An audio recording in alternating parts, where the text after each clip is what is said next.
A lot of us dream big. You should dream big. Dreaming big is important. You know, some of us want to be doctors, lawyers, dentists. Some of us want to be in special operations. So you have this big dream, you can see it so clearly, like it's right in front of you. You can go out and touch it. But the thing about it is somewhere, if you dream big enough, somewhere down that journey, that dream becomes a motherfucking nightmare. And what happens in that nightmare, you start to have all these questions, like if you want to be in special ops, you may not be a great swimmer. You may just realize that I'm not a great swimmer, I'm not a great runner. You may start to fail tests. And all these questions start to flood your mind. Why am I here? I'm not good enough. Trust me, I know all about the questions. They will flood your mind. If you do not have the answers for them, you will quit. The answers lie in the repetitions. You must not forget the repetitions you put into trying to dominate the craft that you're in today. I need a mission. We all need a mission.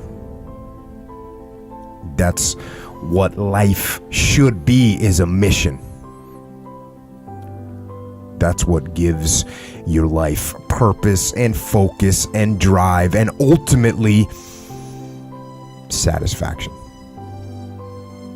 Now, that mission can be the job you work at. It can be providing for your family, or it can be getting better at jiu-jitsu, or stronger at Olympic lifting, or starting a business that you want to grow and build and take over the world. And sometimes people ask me what to do if they don't know what their mission is or what their mission should be. And I tell them, if they're in that situation, to go help someone. Go help someone else. Make that your mission. Because that will make you better. And it'll make the world better. And eventually from that, you'll see what your mission is. Now, I was lucky because from a young age, I had a mission. I wanted to be some kind of commando. And eventually, I ended up hearing about the SEAL teams and decided that that was the best place for me. And that's where I went. And once I got to the SEAL teams, I had a new mission, which was to prepare for war, and that's what we did. And then eventually, war came. And then that was the mission. To take the fight to the enemy, to close with and destroy them through close combat, and that's what we did.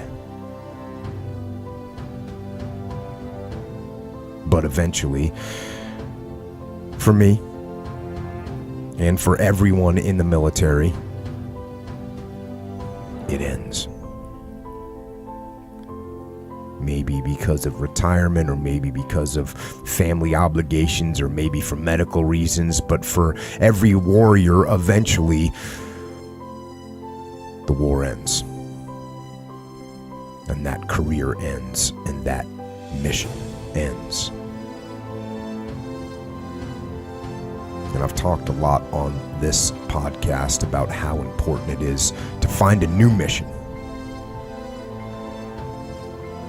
Once the war is over for you and you've done your part, you have to find a new mission. I mean, everybody's different. Everybody's similar, but everybody's different. And your attitude has a giant effect, not just on your life, but on other people's lives around you. That's the other thing about it. Those I can't catch a break guys, yeah. Get them the away from me. I can't be around those guys. I don't want to hear that shit. I don't want to hear that shit. I don't buy it. Because everybody has bad breaks. Yeah. I've had a ton of bad breaks. But you know what I did? I stayed up. Yeah. And I thought through it. And I figured out what I did wrong, and then I went back. It's like I f***ed up everything I've ever done 100 times. There's no other way to do it. And I've had a bunch of breaks. Everybody has. But you got to realize when you have those breaks what that is. It's an opportunity for you to reassess, reboot, get better, figure out another way, find another way through. It's just little challenges. And the people that look at those challenges and go, why do I always have these challenges? They're cancer. Those people are dangerous to be around. They will rob you of your enthusiasm. They don't give you any fuel. They're the opposite of fuel. Yeah. Like the fuel people, They're the hole in the the people tank. that are kicking ass. The people that are out there just hustling, always getting things done. The guy, like my friend Jocko, every morning I'll check his Instagram page, 4:30, shows a picture of his watch. Get after it. He's out there working out 4:30 in the morning. He does it every morning. Why? Because he doesn't want to. And that's how you do it. You go and get after it. You don't make any excuses. And those kind of guys are fuel. But those I can't catch a break guys, they're the opposite of fuel. They're just pissing on your fire. They're no fun. And then the people that surround them are all idiots. Because only idiots want to be around I can't catch a break guys. Yeah. Only the dummies stick around. After a while, even if they're your good friend, you got to be like, bro, you got to f***ing stop. You got to stop with all this I can't catch a break. All the time you're complaining, you could be instead hustling. You could be instead chasing your dream. You could be instead figuring out what you're doing wrong, trying to improve certain aspects of your life, getting your together, reading a book, meditating, something.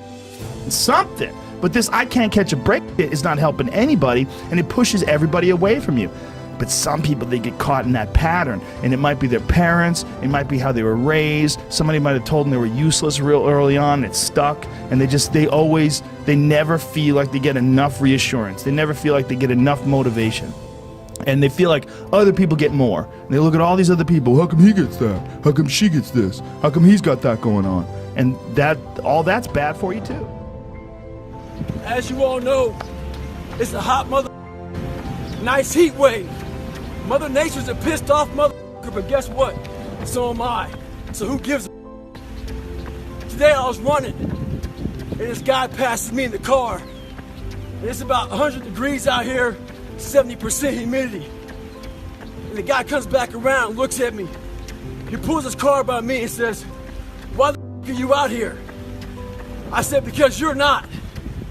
Sometimes your motivation needs to be because no one else wants to do it. We need doctors. We need lawyers. We need dentists. We need teachers. We also need savages. This message I do is not for everybody. So I want to see that soft about, do you have sunscreen on? This message is dangerous. It's too hot. I'm not asking you to be like me. Do you? Stay hard.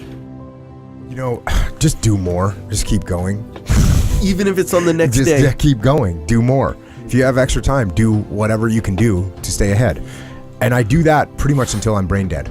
And I can definitely work myself until I'm brain dead. Like I can get to a point where I'm reading or I'm writing and it's just done. I'm done. And so I just have to stop and take a break, and then I'll go do something mindless for a while. You know? So, you know, if you got stuff to do, keep hammering until you can't hammer anymore, and then say, oh, okay, you know what? I need a little breather. And then take a little breather and then get back to it. Right now, I could work 24 hours a day. 24 hours a day. Yeah. 7 days a week, 365 days a year. And I wouldn't be able to get done the things I'm trying to get done. So it's not like I'm sitting there going, oh, cool, I got a break. No. Yeah, all I can see save that. All I got is more stuff to do. Gotcha. I got things to do.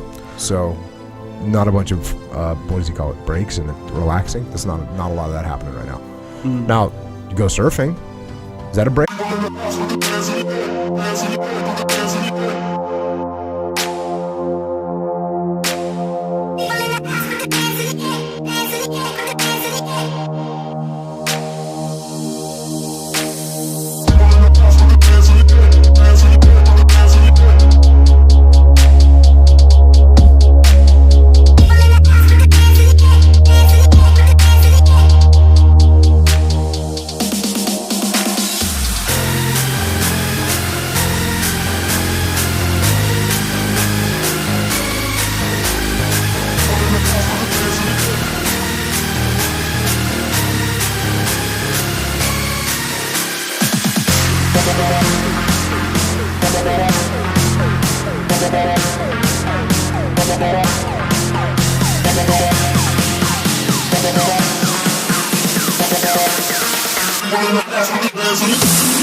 That's